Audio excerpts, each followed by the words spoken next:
Bonjour, donc je vais vous présenter le logiciel Schemaplic. C'est un logiciel de dessin. Donc c'est une version démonstration. Ça ne permet pas d'enregistrer. Je vais faire le dessin du schéma. Donc un schéma de puissance classique, disjoncteur, protection, le contacteur de commande, le moteur, récepteur. Ensuite on a donc la partie de commande avec sa protection aussi. La gestion d'arrêt, la gestion des marches. Donc c'est un montage simple, ce qu'on appelle en fait typiquement le démarrage direct.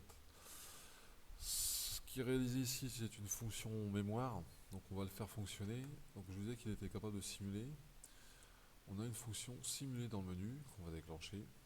Donc là en fait on a la présence de tension qui est visualisée à l'écran par le changement de couleur. Vous avez vu, c'est passé du noir au rouge et au bleu pour le neutre. Ensuite, on va alimenter, comme on fait la mise sous tension, en fait, on va contrôler déjà la partie commande. Donc je vais mettre sous tension la partie commande. Donc on voit bien les potentiels distribués. Et je vais procéder à la mise en marche du système. Donc là, en fait, on a un bouton d'arrêt, un bouton de marche, avec ce qu'on appelle l'automaintien. En fait, la fonction mémoire, ça s'appelle aussi automaintien.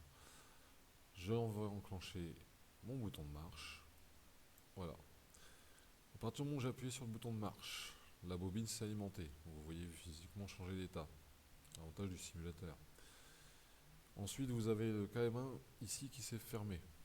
Tout à l'heure, je vais vous le repositionner. Le KM1 était fermé. Et on a aussi en même temps, dans la partie puissance, le contacteur, donc les contacts de puissance qui se sont fermés dans la puissance.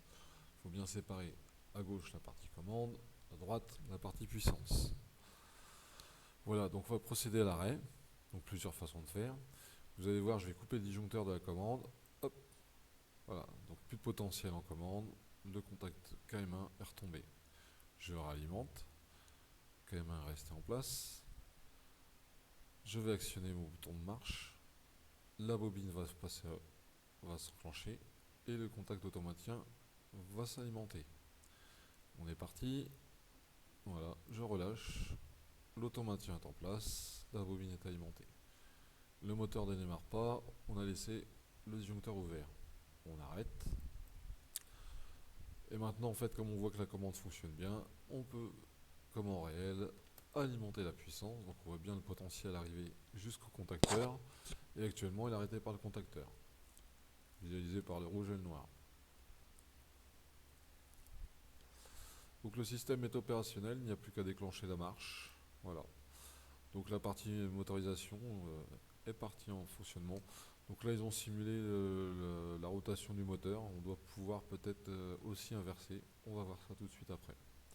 Voilà pour le logiciel, voici pour la première démonstration. Donc très pratique pour faire ces petits montages, entre guillemets.